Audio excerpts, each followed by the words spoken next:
juga mau tanya ke pihak swastanya nih, yang juga berkontribusi ya. Tadi kan kalau kita lihat ternyata transportasi ini menyumbang emisi karbon sampai 25% gitu. Nah, apa sih langkah dan strategi yang diambil oleh produsen kendaraan listrik untuk mendukung transisi energi ini dan tentunya mengurangi emisi karbon di Indonesia? Mas Victor sudah siap? Siap. Oke, silakan. Sebelumnya terima kasih. Mungkin sedikit tarik ke belakang tentang pengenalan siapa kita, mungkin lebih baik. Pertama, kita BYD adalah salah satu produsen yang mungkin tidak lama, tapi bisa juga tidak sebentar di industri energi. Dari mulai elektronik, renewable energy, otomotif, dan rail transit adalah core dari bisnis kita. Mulai dari energy acquisition, energy storage, dan energy utilization. Dan tidak berselang 30 tahun itu kita telah menjadi key player dan top player di 4 industri itu. Saat ini BYD itu sudah menjadi EV produsen terbesar di dunia dengan pencapaian penjualan tahun lalu sekitar 4,2 juta kendaraan EV, ada di sekitar 100 negara dengan peningkatan sekitar 40%. Dan secara footprint dari country kita sudah hampir menyentuh dari keseluruhan negara di hampir seluruh benua, termasuk juga di Indonesia. Dan saya sampaikan tentunya terkait global inisiatif untuk mencegah global warming itu sifatnya globally, artinya inisiatif yang dilakukan di wilayah bagian negara lain itu berdampak juga termasuk juga ke Indonesia. Dan per hari ini dengan pencapaian tersebut sebenarnya BYD itu telah mereduce sekitar 102 miliar karbon emission di global, dan mungkin sekitar menanam 1,7 miliar pohon di seluruh dunia. Jadi secara footprint di global sebenarnya BYD sudah cukup kontribusi kepada pengurangan emisi karbon. Selanjutnya mungkin yang mau saya sampaikan inisiatif-inisiatif sustainability yang kami sudah lakukan di global, khususnya di SDG. Kami menyatakan namanya DREAMS. DREAMS itu ya Build Your Dreams, Decarbonization for D, Revolution, kemudian Equity, Alliance, integrity, moral integrity, dan shared value. Nah, secara impact mungkin beberapa hal seperti respon kepada climate change yang saat ini secara lebih proaktif. Kita juga mendirikan inovatif R&D untuk misi keberlanjutan tersebut. Circular economy sebagai salah satu bagian aktivitas SDG yang diperlukan khususnya global company, dan kita berbasis community investment and engagement.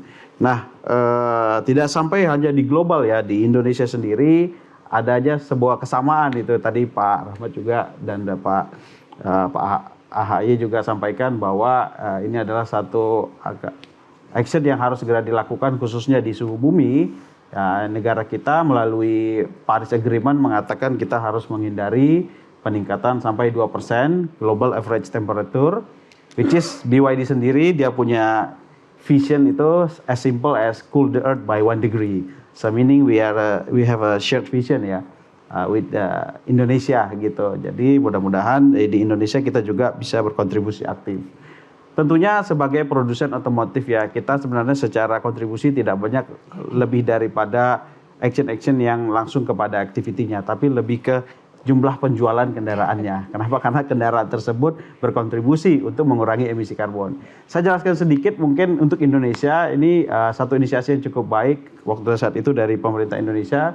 Pada saat itu juga Pak Rahmat juga cukup terlibat cukup dalam di bawah komando Kementerian waktu itu Kemenko Marinvest, kunjungan juga kepada Bapak Presiden Joko Widodo. Kita juga ada diskusi dan MOU tentang bagaimana mengembangkan EV ekosistem di Indonesia, dan kami menyambut baik langsung. Tidak lama kami sudah langsung melakukan ekspansi bisnis, berkomitmen untuk berbasis produksi, juga segera membangun jaringan dan komitmen di Indonesia, sehingga sampai hari ini saya harus dengan bangga menyampaikan kami juga telah menjadi number 1 EV company in Indonesia.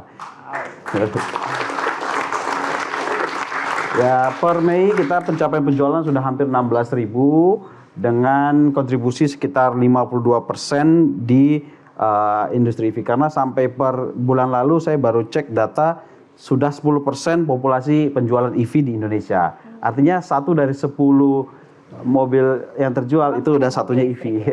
Dan kami juga cukup aktif ya dalam kegiatan-kegiatan sustainability di Indonesia seperti Indonesian Sustainability Forum, kemudian Langkah Membumi Festival, lalu kita juga kolaborasi dengan PLN dalam beberapa kegiatan komitmen untuk pengembangan tidak hanya penggunaan kendaraan tapi juga pengembangan infrastruktur pengecasan. Nah, sedikit mungkin menyampaikan seperti saya sampaikan bahwa kontribusi kita justru kepada jumlah kendaraannya untuk membantu energy transition. Jadi kalau kita lihat berkaca pada market EV di tahun 2002-2023 itu hanya 2 dan 3%, walaupun pada saat itu telah ada sebuah inisiatif untuk adanya policy yang lebih clear terhadap insentif EV.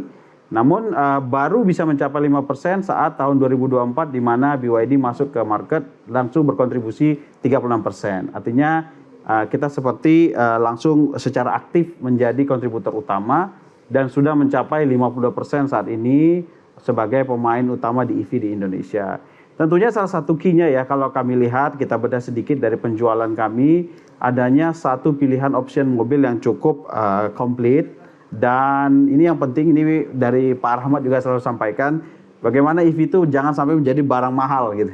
Ya, barang yang mudah untuk didapatkan, kemudian bisa untuk menyentuh hampir seluruh segmen market. Seperti kita lihat di semua level price positioning, BYD telah menempatkan line up yang sesuai dengan market Indonesia. Mungkin ini adalah salah satu kunci untuk mendapatkan tidak hanya meningkatkan EV awareness tapi juga BYD awareness.